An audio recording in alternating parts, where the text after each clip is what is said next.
Inqilob jangchisidan yadroviy muzokarachigacha hal qiluvchi to'pni aroqchi tepadi.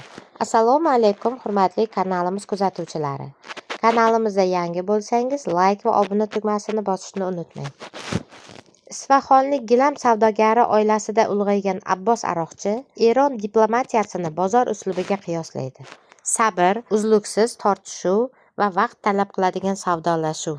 Ammo bu gal vaqt uning foydasiga ishlayotgani yo'q. AQSh prezidenti Donald Tramp harbiy choralar bilan tahdid qilayotgan bir pallada u 10 yillik faoliyatidagi eng hal qiluvchi muzokaralarga kirishmoqda. Bu haqda Reuters yozdi.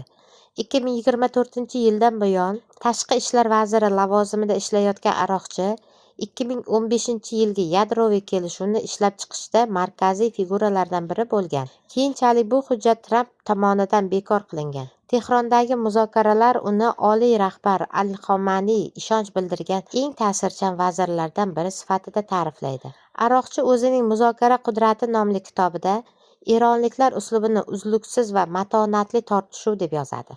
Shu bilan birga haddan ortiq bosim yo'qotishga olib kelishini ogohlantiradi. Yaqinda CBS'ga bergan intervyusida rasmiy o'zaro manfaatli diplomatik yechim imkoni saqlanayotganini aytgan va mintaqadagi harbiy kuchaytirish Eronni bosimga ololmasligini ta'kidlagan. 1962-yil Tehronda tug'ilgan aroqchi 1979-yilgi inqilob davrida yoshlar safiga qo'shilgan. 1988-yildagi Eron-Iroq urushida qatnashgan. Keyin diplomatik xizmatga o'tib, Finlandiya va Yaponiyada elchi bo'lgan. 2013-yilda vazir o'rinbosari etib tayinlangan. Britaniyadagi Kent universitetida siyosat fanlari bo'yicha doktorlik darajasini olgan. Siyosiy ixtiloflardan uzoq turishi bilan tanilgan bu diplomat hozir yanada global diqqat markazida. Tramp Kongressdagi murojaatida Eron hech qachon yadroviy qurolga ega bo'lolmasligi kerak deya keskin bayonot bergan. Tehron esa bunday niyatni rad etadi.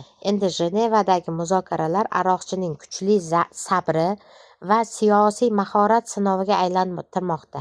Eslatib o'tamiz, avvalroq Eron va AQSh o'rtasidagi muzokaralarning 3-bosqichi 26 fevral kuni Shveysariyaning Jeneva shahrida bo'lib o'tishi haqida xabar berilgan edi.